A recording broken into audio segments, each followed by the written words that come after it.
Hi students, welcome to Bhaskars Biology. ఈ వీడియోలో intermediate second year zoology point of లో digestion and absorption. So ఈ chapter నుంచి public examiners లో ఒక 2 మార్క్స్ రావడం జరుగుతుంది, అలాగే ఒక 4 మార్క్స్ కూడా రావడం జరుగుతుంది.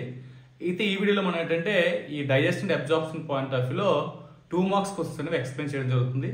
వీడియో మొత్తం ఎక్కడ స్కిప్ చేయకుండా చూడండి. ఇది మనకి ఏంటంటే ఏదైతే ఆన్లైన్లో ఈ సాక్షి ఎడ్యుకేషన్లో అయితే మాత్రం ఈ పీడిఎఫ్ ఫామ్లో ఇది అవైలబుల్ ఉంటుంది.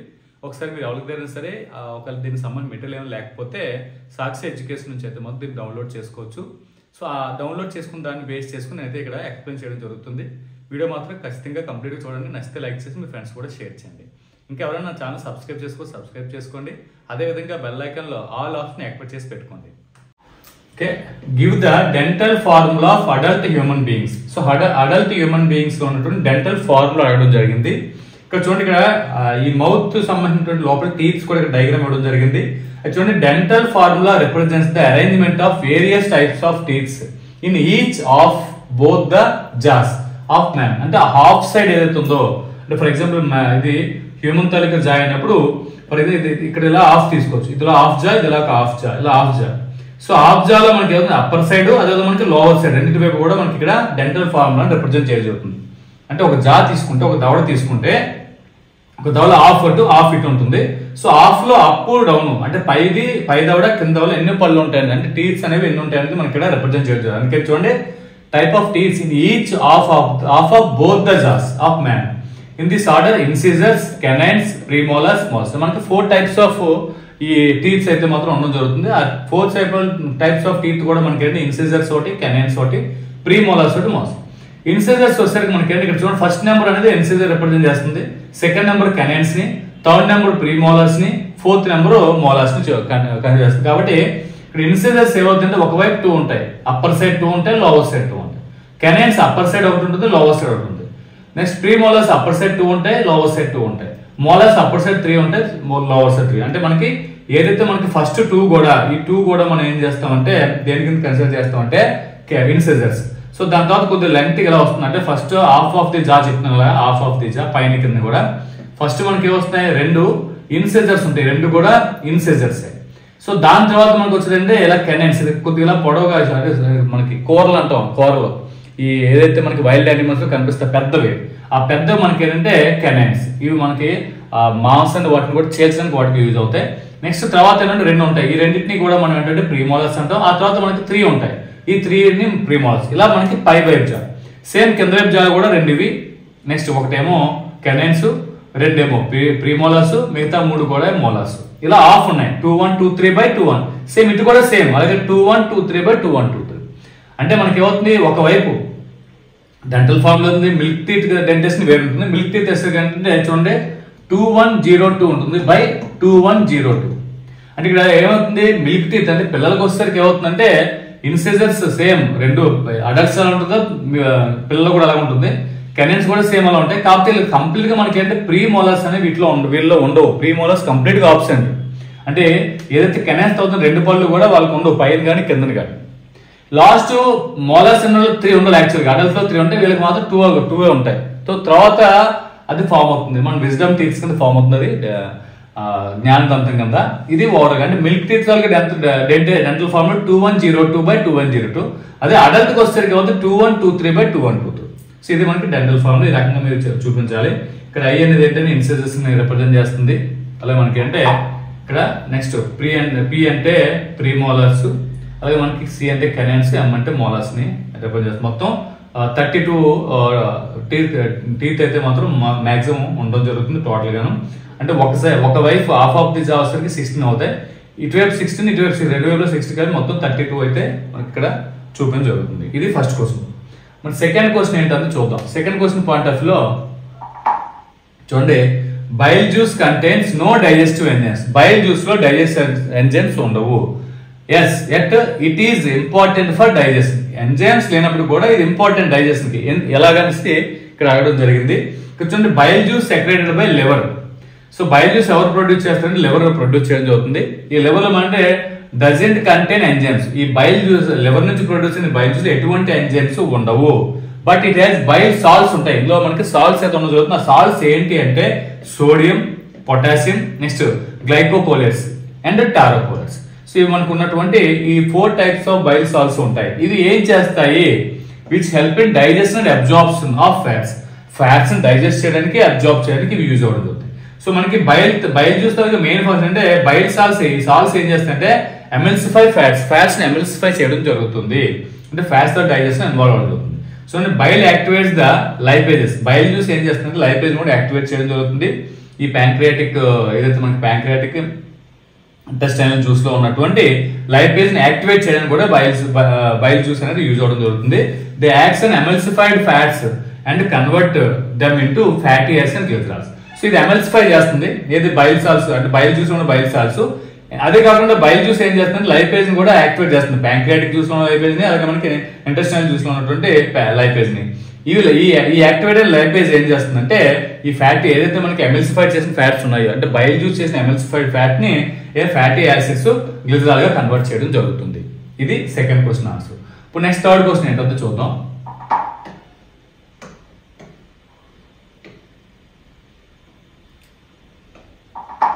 Third question, describe the role of chymotrypsin. So chymotrypsin తాలూకా రోల్ అడిగాడు. Name two other digestive enzymes of the same category secreted by the same gland. So ఇదే అంటే కైమోట్రిప్సిన్ కేటగిరీ చెందిన ఇంకొక 2 డైజెస్టివ్ ఎంజైమ్స్ అడిగాడు. అది కూడా ఏమవుతుంది? కైమోట్రిప్సిన్ ఏ గ్లాండ్స్ రిలీజ్ అవుతుందో ఆ గ్లాండ్స్ అవి కూడా రిలీజ్ అయ్యేవి ఏంటి అని అడిగాడు. ఇక్కడ చూడండి, కైమోట్రిప్సిన్ ఏంటంటే ఇక్కడ చూడండి ప్యాంక్రియాస్ అనేటువంటి ఈ గ్లాండ్ నుంచి అయితే రిలీజ్ అవడం జరుగుతుంది. సో కాబట్టి కైమోట్రిప్సిన్ ఆఫ్ ప్యాంక్రియాటిక్ జ్యూస్ అంటే ప్యాంక్రియాస్ నుంచి ప్రొడ్యూస్ అయింది ప్యాంక్రియాటిక్ జ్యూస్ అవుతుంది. ఈ ప్యాంక్రియాటిక్ జ్యూస్ లో కైమోట్రిప్సిన్ ఉంటుంది. ఇది ఏం చేస్తుంది? Help in digestion of proteins అలాగే మనకి ప్రోటీయేజెస్, పెప్టోన్స్ డైజెస్ట్ చేయడానికి యూజ్ అవుతుంది. అంటే ప్రోటీన్ డైజెస్ట్ లో ఈ కైమోట్రిప్సిన్ ఇన్వాల్వ్ అవడం జరుగుతుంది. Next and converted into them చూడండి పెప్టైడ్స్ అండ్ ట్రైపెప్సైడ్స్. ఈ ట్రైపెప్సైడ్ గా అలాగే డైపెప్టైడ్స్ గా ఇది కన్వర్ట్ చేయడం జరుగుతుంది. ఏది కైమోట్రిప్సిన్. అయితే మనకి రోల్ ఆఫ్ కైమోట్రిప్సిన్ చెప్పుకున్నాం. అయితే ఇంకొక 2 ఎంజైమ్స్ రిలీజ్ చేయాలి. ఏదైతే కైమోట్రిప్సిన్ దేని నుంచి ఏ గ్లాండ్ రిలీజ్ అవుతుందో ఆ గ్లాండ్ రిలీజ్ అయ్యే 2 ఎంజైమ్స్ అడిగాడు. అవి ఏంటంటే చూడండి, ట్రిప్సిన్ ఒకటి, నెక్స్ట్ ఇక్కడ చూడండి ట్రిప్సిన్ అండ్ కార్బాక్సీ పెప్టిడేజ్. ఇక్కడ 2 ఎంజైమ్స్, ట్రిప్సిన్ ఒక ఎంజైమ్, కార్బాక్సీ పెప్టిడేజ్ అనేది ఒక ఎంజైమ్. ఈ 2 కూడా ఈ డైజెస్టివ్ ఎంజైమ్స్ లో ప్రొడ్యూస్ అవుతాయి. ఎక్కడ ప్రొడ్యూస్ అవుతున్నాయి? సేమ్ ప్యాంక్రియాస్ నుంచే ప్రొడ్యూస్ అవుతాయి. అంటే ప్యాంక్రియాస్ గ్లాండ్ నుంచి మనకి ఇక్కడ మొత్తం ఎన్నో ఉన్నాయి? కార్బాక్సీ పెప్టిడేజ్, ట్రిప్సిన్ అలాగే మనకి కైమోట్రిప్సిన్, ఈ 3 కూడా రిలీజ్ అవ్వడం జరుగుతుంది. ఇది దీనికి సంబంధించింది. నెక్స్ట్ ఫోర్త్ క్వశ్చన్ ఏంటంటే చూద్దాం.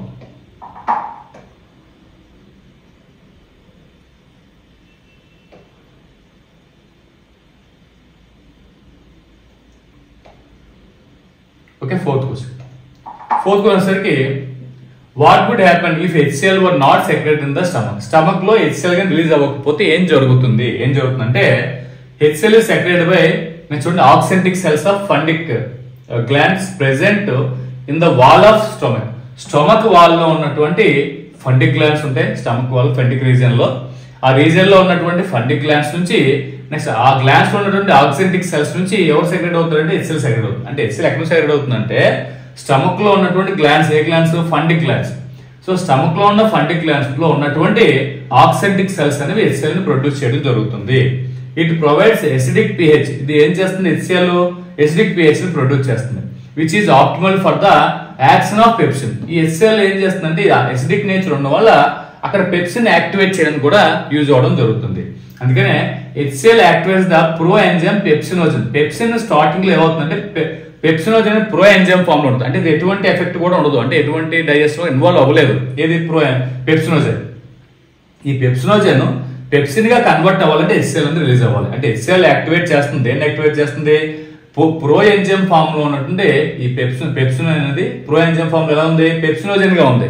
ఇది పెప్సిన్ గా కన్వర్ట్ అవ్వడం జరుగుతుంది. నెక్స్ట్ ఆటోకెటాల్స్ తో కూడా రావడం జరుగుతుంది. ఏంటంటే next pepsin play an important role in digestion of proteins. ఇది మనకి ఏం చేస్తుందంటే ప్రోటీన్ డైజెషన్ లో ఇన్వాల్వ్ అవ్వడం జరుగుతుంది. Next if HCl not secreted in the stomach లో కానీ HCl ప్రొడ్యూస్ అవ్వకపోతే then pepsin would not be activate. Pepsin అనేది యాక్టివ్ అంటే ఎలా ఉండిపోతుంది? ఇంకా పెప్సినోజన్ ఫామ్ లో ఉండిపోతుంది. స్టమక్ లో కానీ HCl ప్రొడ్యూస్ అవ్వకపోతాయి. HCl ప్రొడ్యూస్ అయింది కాబట్టి పెప్సినోజన్ కాస్త పెప్సిన్ గా అయింది. It would effect on digestion of proteins మీద ఎఫెక్ట్. ఇన్ కేస్ అది HCl ప్రొడ్యూస్ అయితే ఓకే, HCl ప్రోటీన్స్ అనేది డైజెస్ట్ అవుతాయి, ఎందుకంటే పెప్సిన్ యాక్టివేట్ అవుతుంది కానీ. ఇన్కేస్ HCl గానే సెక్రెట్ అవ్వకపోతే స్టమక్ లో పెప్సిన్ యాక్టివేట్ అవ్వదు, కాబట్టి ప్రోటీన్స్ కూడా డైజెషన్ అవ్వడం అనేది జరగదు. ఇది మనకి ఉన్నది. సో నెక్స్ట్ ఫిఫ్త్ క్వశ్చన్ చూద్దాం. ఓకే, ఫిఫ్త్ క్వశ్చన్ ఇక్కడ చూడండి. Explain the term thecodont and diphyodont dentition. Thecodont ఒకటి అడిగాడు, డైపోడెంట్ ఇక్కడ రెండు ఉన్నాయి చూడండి, గుర్తుపెట్టుకోండి. థీకోడెంట్ అంటే ఏంటి, డైపోడెంట్ అంటే ఏంటి చూద్దాం మనం. సో మనం చూడండి, థీకోడెంట్ అంటే arrangement of teeths in the sockets of the జా బోన్స్ ఈస్ కాల్డ్ థీకోడెంట్. మనకి జా బోన్స్, జా తీసుకుంటే ఈ జా పైన ఇక్కడ చూడండి మనకి హోల్స్ ఉన్నాయి, ఇలా చిన్న చిన్న కన్నాల్లో ఉంటాయి ఇలా హోల్స్. అంటే టీత్ ఏమవుతుందంటే గట్టిగా లాగితే ఆ లోపల హోల్ దిగబడి ఉంటుంది లోపల. అంటే జా బోన్స్ లోపల ఇక్కడ మనకి సాకెట్స్ గుంటలాగా ఉంటాయి, గొయ్యలు. ఈ ఫర్ ఎగ్జాంపుల్ చూడండి, ఇది ఇది ఇలా ఉంది. ఇది ఏమవుతుంది, ఈ గోతులో ఏదైతే ఉంది ఈ జా సాకెట్ ఏదైతుందో ఆ సాకెట్ లో ఇది ఇన్సెట్ అవుతుంది. అంటే మనకు ఒక రకంగా ప్లాంట్ రూట్ ఎలా ఉంది, రూట్ సాయిల్ ఎలాగైతే ఉంటుందో ఇలా ఇది రూట్ ఫామ్ లో ఉండి, రూట్ కూడా ఏమవుతుంది ఆ సాకెట్ లోపలికి అటాచ్ అయి ఉంటుంది. అంటే జా బోన్ కి అటాచ్ అవుతుంది లోపల. ఎందుకని చూడండి, formation of arrangement of teeth in the sockets of జా బోన్స్ ఈస్ కాల్డ్ థీకోడెంట్. ఇలా ఉన్న వాటిని మనం అంటే థీకోడెంట్ అంటాం. కొన్నిటికి ఆ జా సాకెట్ లో ఉండవు, అప్పుడు ఏమవుతుంది, జస్ట్ ఏదైతే గమ్స్ ఉన్నాయో గమ్స్ పైన అరేంజ్ అవుతాయి అలాగా ఫ్లెష్, అవి ఊడిపోతాయి. సో మనకి ఏమవుతుందంటే అంత స్ట్రాంగ్ గా ఉండవు అవి. ఇప్పుడు స్కెల్టన్ ఫామ్ లోకి వచ్చేసరికి హ్యూమన్ స్కల్ వేసేటప్పుడు హ్యూమన్ స్కల్ ఏమవుతుంది, స్కల్ లో టీత్స్ కూడా ఇన్బుల్ట్ అయి ఉంటాయి. ఎందుకంటే అవి ఏదైతే జా సాకెట్ లో ఇన్బుల్ట్ అయి ఉన్నాయి కాబట్టి అవి ఊడిపోతుంది తొందరగా. సో ఏవైతే అలా ఉండవో అవి తొందరగా ఊడిపోతాయి. సో కాబట్టి థీకోడెంట్ అంటే జా బోన్స్ తాలూకా సాకెట్స్ లోకి ఇవి ఇన్సెట్ అవ్వడం జరుగుతుంది. అటువంటి వాటి మనం అంటే థీకోడెంట్. నెక్స్ట్ డైపోడెంట్ అంటే అర్థం ఏంటంటే formation of 2 sets of teeth during life style. నా లైఫ్ టైం కంప్లీషన్ మనకి 2 sets కింద టీత్స్ ఫామ్ అవుతాయి. Set of temporary milk teeths అంటాం, మన దీనినే డెసిడియస్ అంటాం.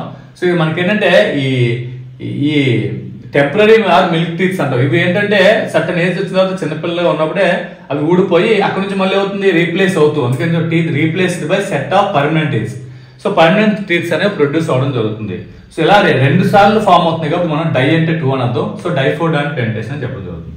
ఫస్ట్ టైం ఫామ్ అయినాయి టెంపరీ మిల్క్ టీత్స్, తర్వాత ఫామ్ అయిన ఏంటంటే పర్మనెంట్ టీత్స్ కింద మనం చెప్పుకోవడం జరుగుతుంది. ఇలా మనం 2 sets కింద ఫామ్ అవుతాయి. ఇది 5th question. So next 6th question ఏంటని చూద్దాం. సో 6th క్వశ్చన్ చూద్దాం. What is autocatalysis, give two examples. Autocatalysis అంటే నేను ఎగ్జామ్స్ అడిగాడు. Autocatalysis is the catalysis of a reaction of which is catalysed. అంటే catalyst is one of the product of the reaction. Reaction లో ప్రొడక్టే అంటే ఇక్కడ మనం చూడండి, రియాక్షన్ ముందు ఉన్నది సబ్స్ట్రేట్ అంటాం, రియాక్షన్ తర్వాత వస్తుంది ప్రొడక్ట్ అంటాం. రియాక్షన్ లో మనం యారో పైన ఉందని ఎంజైమ్ అంటాం. ఇక్కడ గుర్తుపెట్టి దీన్ని మనం క్యాటలిస్ట్ అంటాం. ఏదైతే ప్రొడక్ట్ ఉందో ప్రొడక్టే క్యాటలిస్ట్ గా యూజ్ అవుతుంది, అంటే ఎంజైమ్ గా యూజ్ అవుతుంది. అంటే ఆ ప్రాసెస్ జరగాలంటే ఎంజైమ్ ఉండాలి. ఆ ఎంజైమ్ ఏమవుతుంది, ప్రొడక్టే ఎంజైమ్ అవుతుంది. ఇలా జరిగేదాన్ని దానికి అదే యాక్టివేట్ చేసుకుంది కాబట్టి దీన్ని మనం ఆటోకెటాలిసిస్ అన్నాం. సో దానికి అదే యాక్టివేట్ చేసుకుంది కాబట్టి. So catalysis is the autocatalysis is the catalysis of a reaction in which the catalyst is one of the product. ఆ catalyst ఒక product అవుతుంది of the reaction. or catalysis caused by a catalytic agent formed during the chemical reactions. So ఇక్కడ మనకి ఇది రకంగా మనకి ఏదైతే product కింద కన్వర్ట్ అవుతుందో అదే మనకి ఆ క్యాటలిస్ట్ ఏజెంట్ గా యూజ్ అవడం జరుగుతుంది. సో ఇది మనకి చూడండి ఎగ్జాంపుల్ ట్రిప్సినోజన్ ఏదైతే ఉందో ఇది ట్రిప్సినోజన్ మనకి ప్రో ఎంజైమ్ అంటాం. సో ట్రిప్సినోజన్ ఏమవుతుంది, ట్రిప్సిన్ గా కన్వర్ట్ అవ్వాలి. సో ట్రిప్సినోజన్ గా కన్వర్ట్ అవ్వడానికి మళ్ళీ ట్రిప్సిన్ క్యాటలిస్ట్ గా యూజ్ అవడం జరుగుతుంది. సో దీన్ని మనం ఆటో కెటాలిసిస్ అంటాము. ఓకే, ఇది రిమైనింగ్ క్వశ్చన్స్ ఏంటని మనం నెక్స్ట్ లో చూద్దాం. ఈ వీడియో మీకు ఎంతకంత హెల్ప్ అవుతుంది, నెక్స్ట్ లైక్ చేయండి, షేర్ చేయండి, ఛానల్ సబ్స్క్రైబ్ చేసుకోండి. Thanks for watching. Thank you very much.